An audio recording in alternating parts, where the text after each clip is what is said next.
Assalamualaikum warahmatullahi wabarakatuh. Selamat pagi anak-anak. Gimana kabar kalian? Sehat selalu kan? Nah, kali ini kita akan belajar bersama tentang cahaya dan alat optik.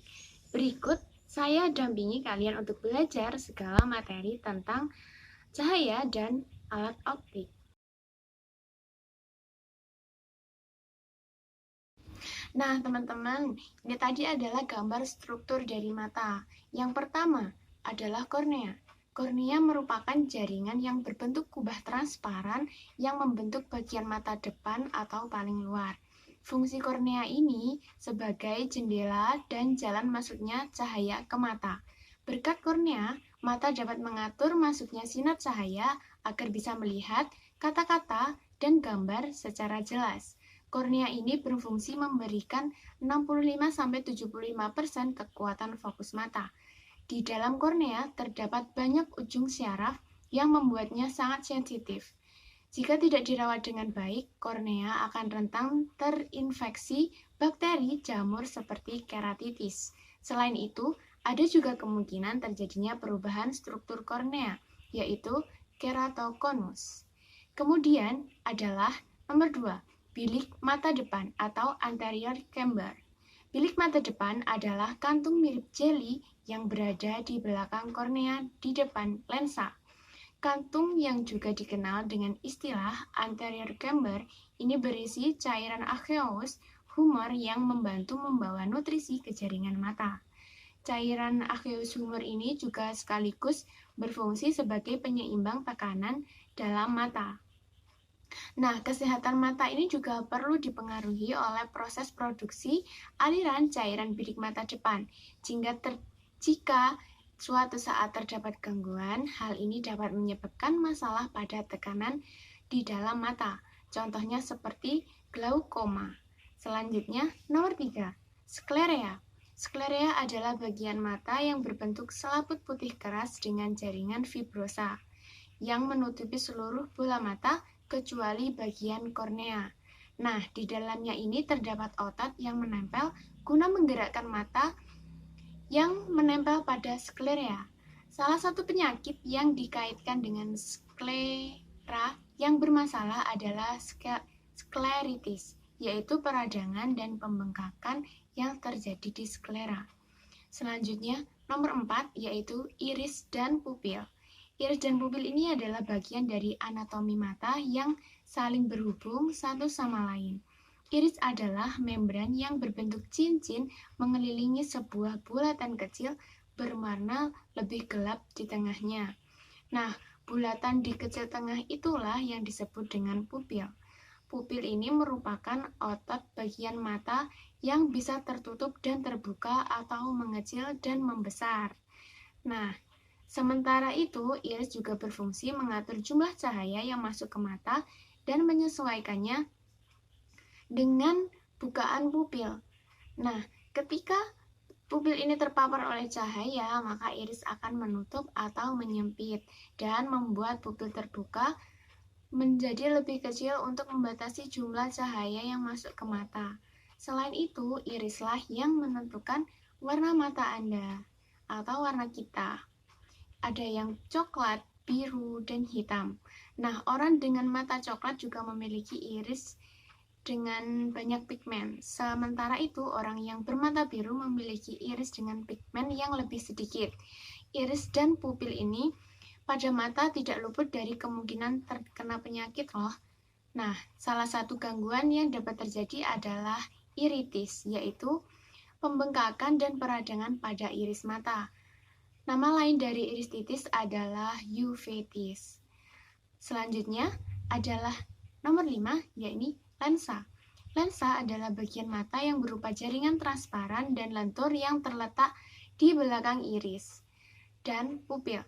Setelah kornea, fungsi lensa adalah membantu memusatkan cahaya dan gambar pada retina.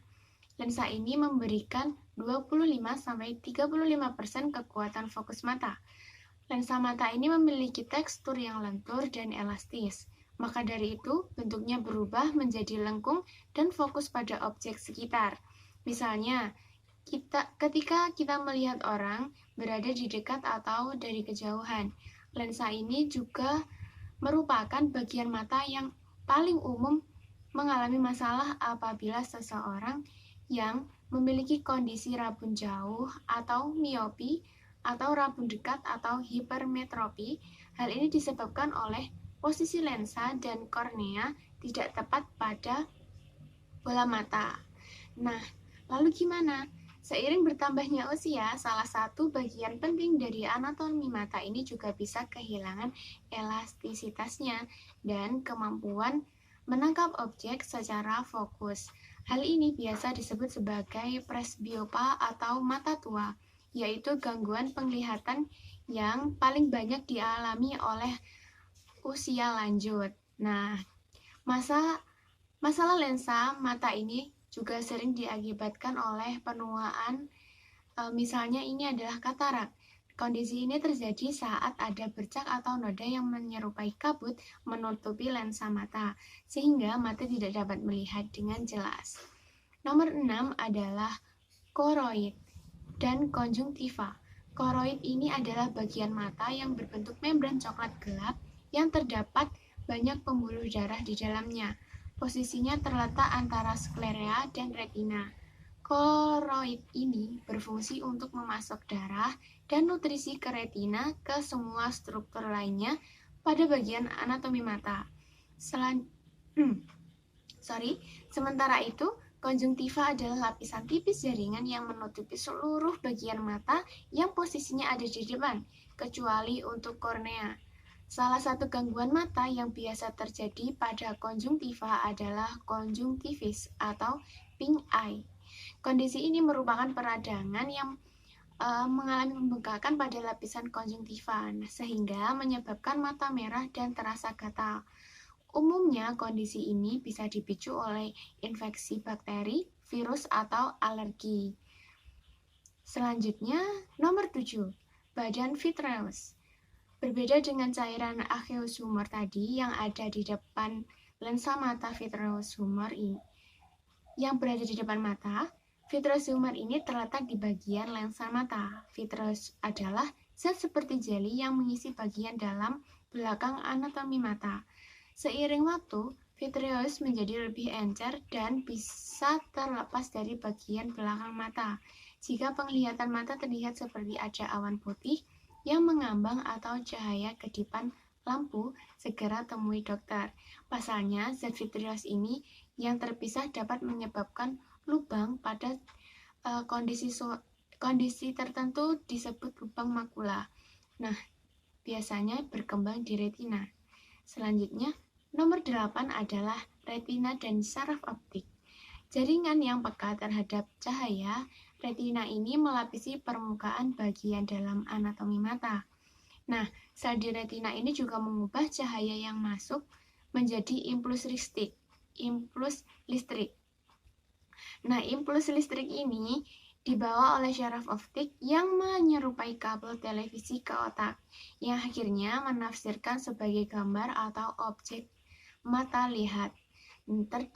Kemudian, ini terdapat beberapa masalah mata yang berkaitan dengan retina, meliputi oklusi vena retina dan luka atau robekan pada retina, kemudian retinopati diabetik. Selanjutnya adalah makula, yaitu nomor 9. Makula ini merupakan area sensitif kecil di tengah retina yang memberikan penglihatan sentral. Pada makula ini terdapat fovea. Fovea ini terletak di pusat makula dan fungsinya untuk memberikan penglihatan detail yang paling tajam di mata. Makula merupakan bagian anatomi mata dengan sel-sel fotoreseptor atau penerima cahaya tingkat tinggi yang dapat mendeteksi cahaya dan mengirimnya ke otak. Dengan kata lain, makula ini berperan besar agar dapat melihat berbagai warna dan detail dari suatu objek yang sangat jelas. Sehingga, karena fungsinya sangat krusial, kerusakan pada makula ini umumnya berpengaruh ke penglihatan sentral atau biasa disebut penglihatan bagian tengah. Salah satu gangguan umum yang ditemukan pada makula, yaitu adalah degenerasi makula, yaitu masalah mata yang biasanya terjadi pada orang-orang berusia 50 tahun ke atas. Yang terakhir adalah kelopak mata. Nomor 10. Meskipun terletak di bagian terluar, kelopak mata atau palpebra adalah bagian anatomi mata dengan fungsi yang tak kalah penting dengan bagian lainnya. Kelopak mata ini membantu kesehatan mata dengan melindungi kornea dari paparan benda-benda asing seperti infeksi, cedera, serta penyakit. Selain itu, kelopak mata ini juga membantu agar air mata tersebar dengan merata pada permukaan mata, terutama jika kelopak mata tertutup. Setelah tahu struktur mata ini, gimana sih cara kerja mata? Pertama-tama, cahaya akan masuk melewati kornea. Setelah itu, kornea akan mengatur masuknya cahaya ke mata. Kemudian, cahaya akan melewati pupil. Sebelum itu, iris mata akan bertugas mengatur banyak sedikitnya cahaya yang masuk ke pupil. Cahaya kemudian akan melewati bagian lensa mata. Lensa ini akan bekerja sama dengan kornea untuk memfokuskan cahaya dengan benar tepat ke retina. Ketika cahaya ini mengenai retina, sel-sel selaras steptrokan mengubah menjadi cahaya tersebut menjadi sinyal untuk dikirim ke otak melalui syaraf-syaraf optik. Dengan begitu, otak akan mengubah sinyal menjadi gambar yang biasa kita lihat dalam kehidupan sehari-hari. Oke, kemudian materinya adalah hukum Snellius dalam rumus matematika yang memberikan hubungan antara sudut datang dengan sudut bias pada suatu cahaya atau gelombang lainnya yang melalui batas antara dua medium isotropik berbeda, seperti udara dengan gelas. Nama hukum ini diambil dari matematikawan Belanda Wilbur Snellius yang merupakan salah satu penemunya. Hukum ini juga dikenal sebagai hukum Descartes atau pembiasan. Hukum ini menyebutkan bahwa nisbah sinus sudut datang dan sudut bias adalah konstan yang tergantung pada medium. Rumusan lain yang ekivalen adalah nisbah sudut datang dengan sudut bias sama dengan nisbah kecepatan cahaya pada kedua medium yang sama dengan kebalikan nisbah indeks bias. Kemudian ini ada pembiasan cahaya. Pembiasan cahaya ini merupakan peristiwa perubahan arah rambat cahaya ketika berpindah dari suatu medium ke medium yang lain yang kerapatan optiknya berbeda. Penyebab terjadinya pembiasan cahaya ini dibagi menjadi dua, yaitu yang pertama, ketika sinar datang dari medium kurang rapat menuju medium yang lebih rapat, maka sinar datang akan dibiaskan mendekati garis normal. Contohnya, ketika sinar datang melalui medium udara menuju air. Yang kedua, ketika sinar datang dari medium yang lebih rapat menuju medium yang kurang rapat, maka sinar akan datang dan kemudian dibiaskan menjauhi garis normal. Contohnya, ketika sinar datang melalui medium air menuju udara. Kemudian nih teman-teman, ada hubungannya dari materi tadi dengan Isra Mi'raj. Nah, ini adalah serangkaian peristiwa yang terjadi dalam satu hari dalam semalam. Secara nalar ini, Isra dan Mi'raj ini merupakan fenomena yang mengada-ngada ya. Tapi memang peristiwa perjalanan Rasulullah dari Masjidil Haram menuju Masjidil Aqsa ini dilanjutkan dari bumi menuju langit Sidratul Muntaha menjadi sulit dipahami dan dinalar oleh otak manusia. Nah, pada peristiwa ini disampaikan orang-orang Mekah sebagai di antara mereka mengolok-olok. Jadi itu ceritanya dulu itu diolok-olok, kemudian yang sudah masuk Islam itu kembali murtad, kecuali Abu Bakar yang menyatakan hal itu benar dan menunjukkan betapa hebatnya keimanan seorang Abu Bakar sehingga dijuluki As-Siddiq atau orang yang senantiasa membenarkan. Nah, peristiwa paling penting ini juga dalam sejarah pun diabadikan dalam Al-Quran, yaitu surat Al-Isra ayat 1 dan Al-Najm ayat 1-18. Nah, tidak sedikit kok para ilmuwan yang menggunakan pendekatan teori relativitas khusus Einstein ini, yang berarti mengaitkan peristiwa tersebut dengan konsep yang dilatasi atau pemuluran waktu.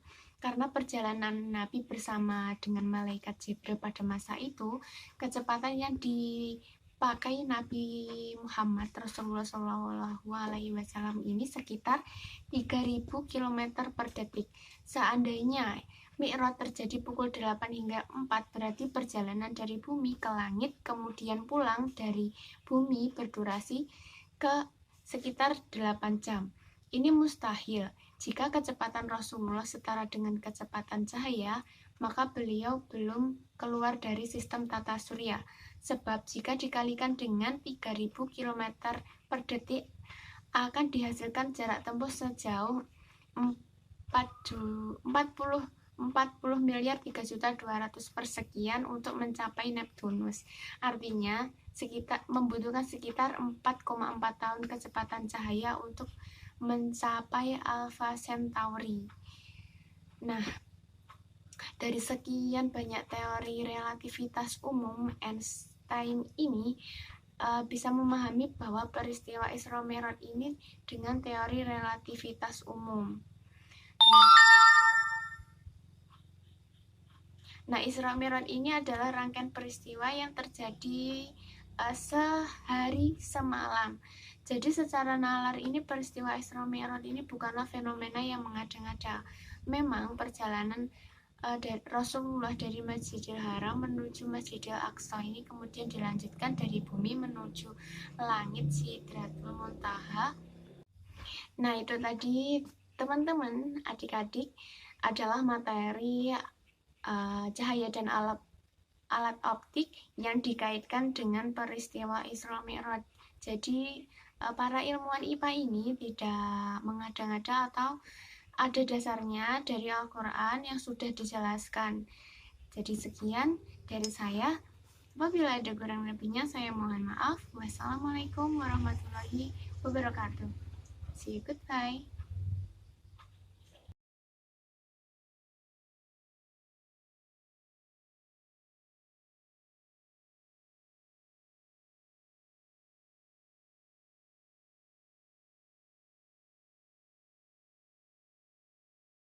Kelamaan kerja di depan komputer bikin merasa sering sakit kepala, mata kering atau berair, penglihatan buram, leher pegel-pegel sampai sakit pinggang? Bisa jadi kamu mengalami yang namanya Computer Vision Syndrome atau CVS. Apa sih CVS dan gimana cara mengatasinya? Ini kata dokter. Di era digital sekarang ini, kita nggak bisa lepas dari komputer atau laptop, entah untuk kebutuhan kerjaan atau sekedar hiburan. Sayangnya, mantengin komputer lebih dari 4 jam per hari bisa bikin pusing, sakit kepala, mata kering atau berair, penglihatan buram, leher pegel-pegel, sampai sakit pinggang. Kumpulan gejala-gejala tadi akibat penggunaan komputer berlebihan namanya Computer Vision Syndrome atau Digital Eye Strain. Gimana cara mengatasinya? Atur jarak layar komputer dengan pandangan sekitar 1 lengan atau 100 cm. Sebaiknya posisi layar monitor sejajar dengan mata atau posisinya 15% lebih rendah dari bidang horizontal mata biar mata dan leher gak pegel. Jangan sampai posisi layar lebih tinggi dari mata. Atur kontras dan kecerahan monitor. Sebaiknya pencahayaan workstation kamu nggak lebih dari 3 kali rata-rata pencahayaan monitor. Biar mata nggak silau, pasang anti-glare cover di layar komputer kamu. Bisa juga pakai kacamata anti radiasi di lensa kacamata yang bisa bantu memfokuskan penglihatan. Buat yang memang ada gangguan penglihatan, pastikan udah pakai kacamata dengan ukuran lensa yang sesuai. Yang gak kalah penting, pastikan posisi duduk ergonomis selama kerja di depan komputer. Jangan sambil nunduk, miring, atau sambil rebahan. Dan, berkedip lebih sering untuk mencegah mata kering. Lakukan senam mata. Pakai prinsip 20-20-20. Setiap 20 menit kerja depan komputer, pandang objek lain yang jaraknya 20 kaki atau 6 meter selama 20 detik. Setiap jam, kamu juga bisa melihat objek jarak jauh selama 10-15 detik, kemudian melihat jarak dekat selama 10-15 detik, bergantian dilakukan 10 kali. Lakukan juga peregangan sederhana pada leher dan pinggang untuk relaksasikan otot setiap 1 jam. Kalau keluhan CVS nggak juga membaik dan semakin mengganggu, sebaiknya periksakan diri ke dokter. Ini kata dokter tentang CVS. Hai, terima kasih sudah menyaksikan video ini. Jangan lupa like, share, dan subscribe. See you on the next video.